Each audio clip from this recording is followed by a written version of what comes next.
Scripture for the message is Luke 14, verses 1 through 14. Now one Sabbath, when Jesus went to dine at the house of a ruler of the Pharisees, they were watching him carefully. Behold, there was a man before him who had dropsy. Jesus responded to the lawyers and Pharisees, saying, "Is it lawful to heal on the Sabbath or not?" But they remained silent. Then he took the man and healed him and sent him away.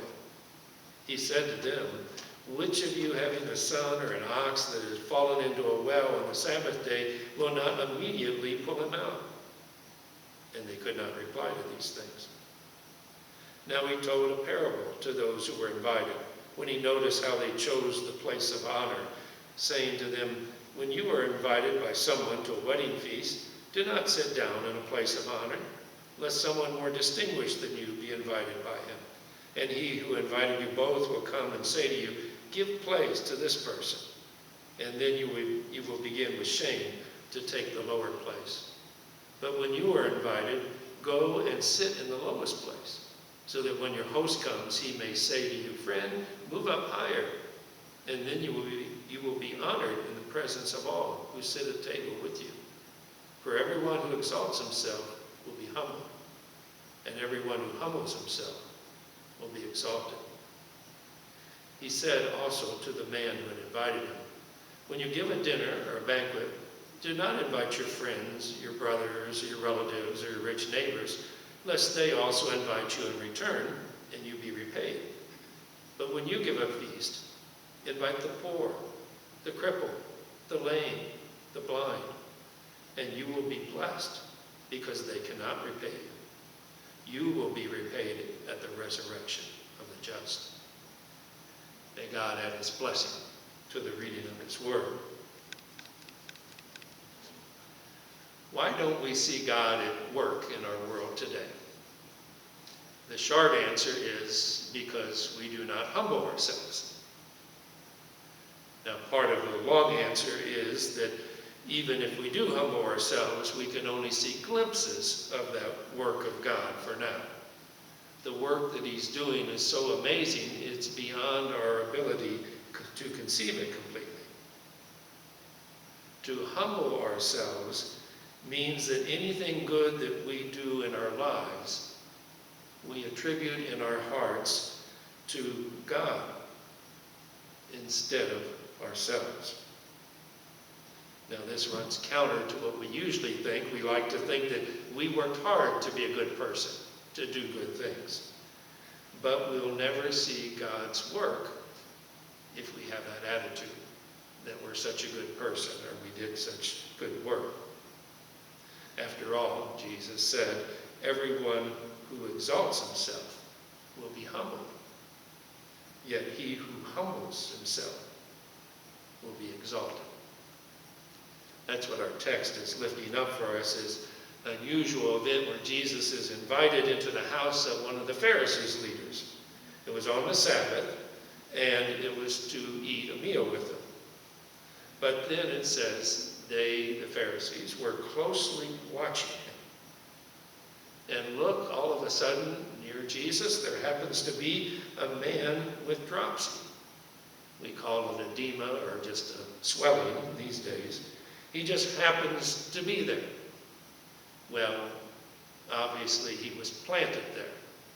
The Pharisees wouldn't have a person like that in their home because they thought people like that were cursed because of the condition they had, and so they wouldn't want to be around him. So they purposely put him near Jesus to see what Jesus would do. That's why the text says, and so Jesus responded to them with this question. Is it lawful to heal on the Sabbath or not? They're completely silent. Now, for us today, that sounds strange.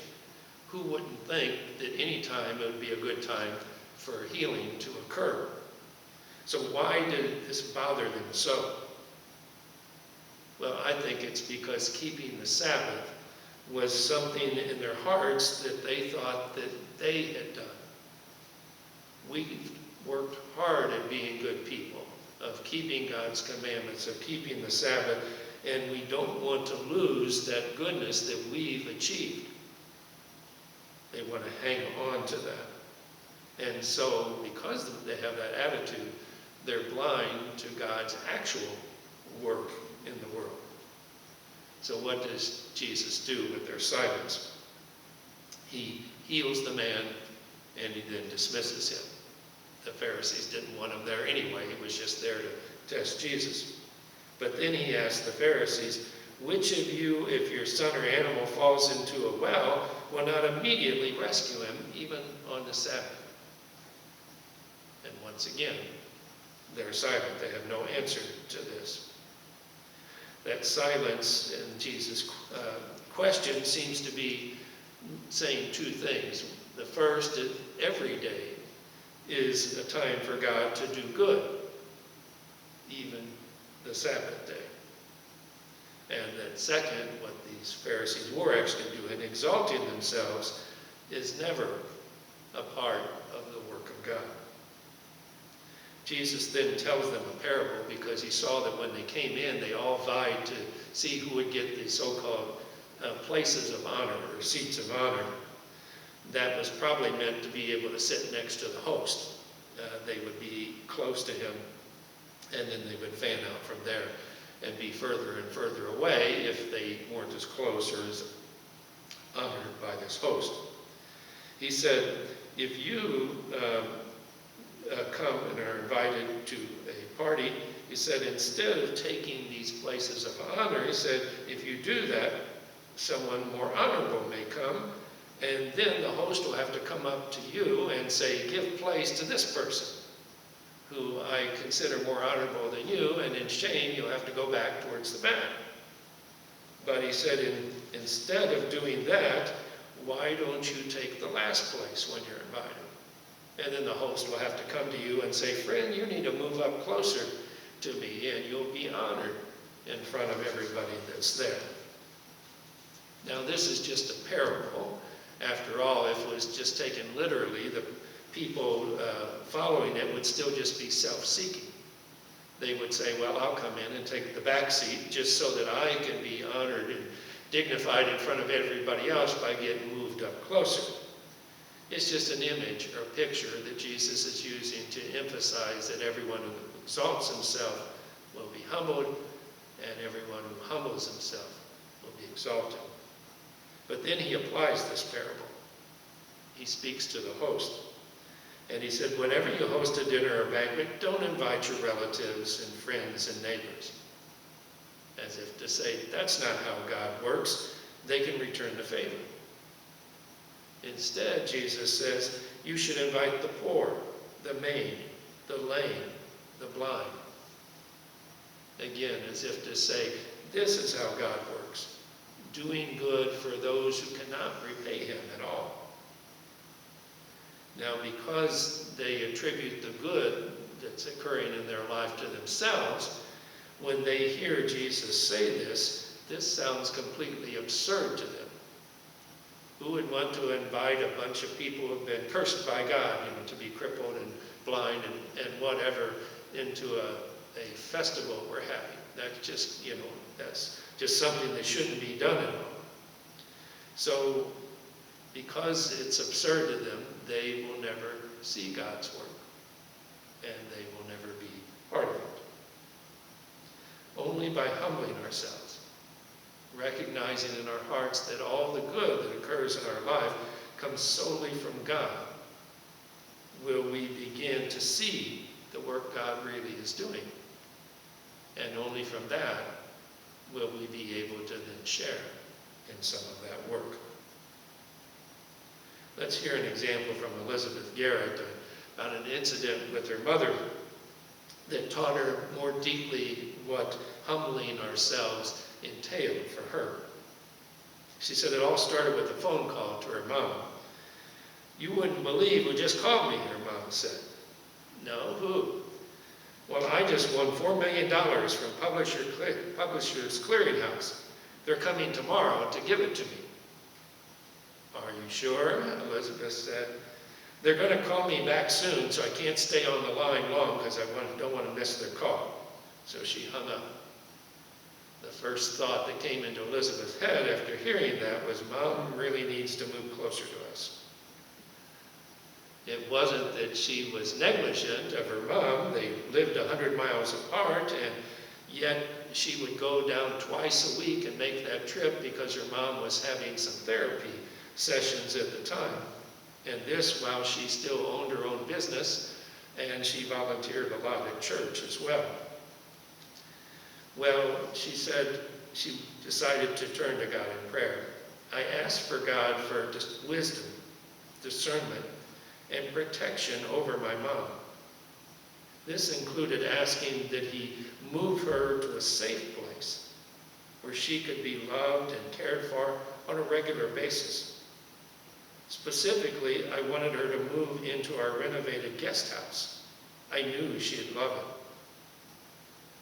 Well, after that prayer, Elizabeth did some searching online, and she did see a name that the mom had mentioned associated with Publishers Clearinghouse, but then there also seemed to be some other issues and maybe some misspellings that were occurring, and they were raising red flags. So she decided to call her mom back again. And what's the latest, she asked. Well, they got some information from me. They're bringing me a new Cadillac, too. You haven't given them any money, have you?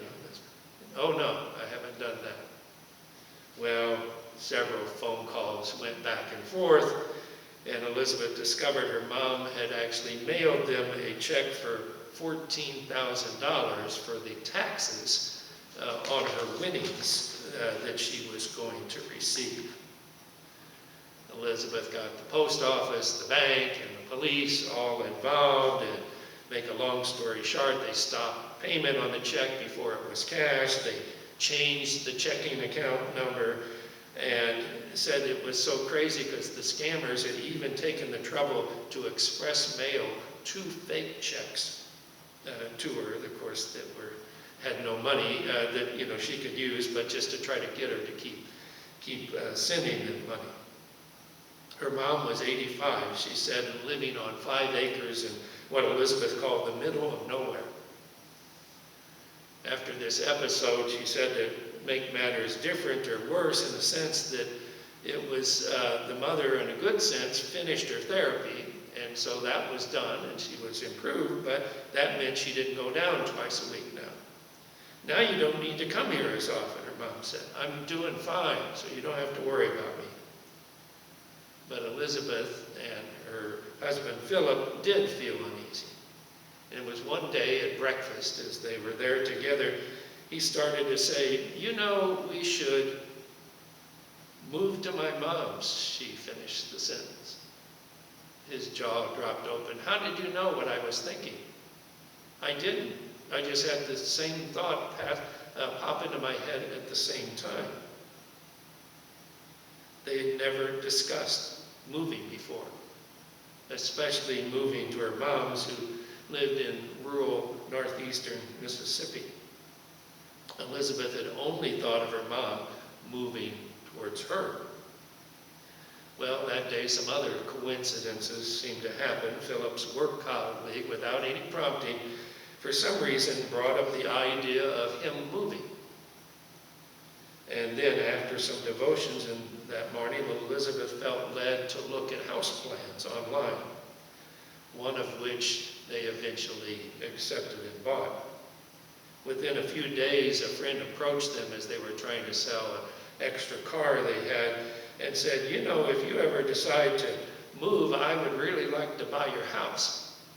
So they sat down at the kitchen table and they came up with a price and got the house sold then and there. Said within a month, God had moved mountains in arranging all the details that it was going to take to be able to make this move, including buying a used camper that they would put on those 5 acres until their house was finished. Their first week that they were down there, they took her mom on a fall drive to see the leaves changing. I hadn't seen her this happy in years, she said. God answered my prayer in a greater way than I had known. Mom was truly cared for, loved, and protected. God's way of acting was to meet others where they are at. And as Elizabeth discovered, this was not fitting them into our world, but fitting ourselves into their world. We will not see God's work today in our world unless we humble ourselves. And that means seeing all the good things that occur in our life are not due to us, but they're due to God. God is the one who brings good into the world. Only as we recognize this in our hearts can we begin to share in that work.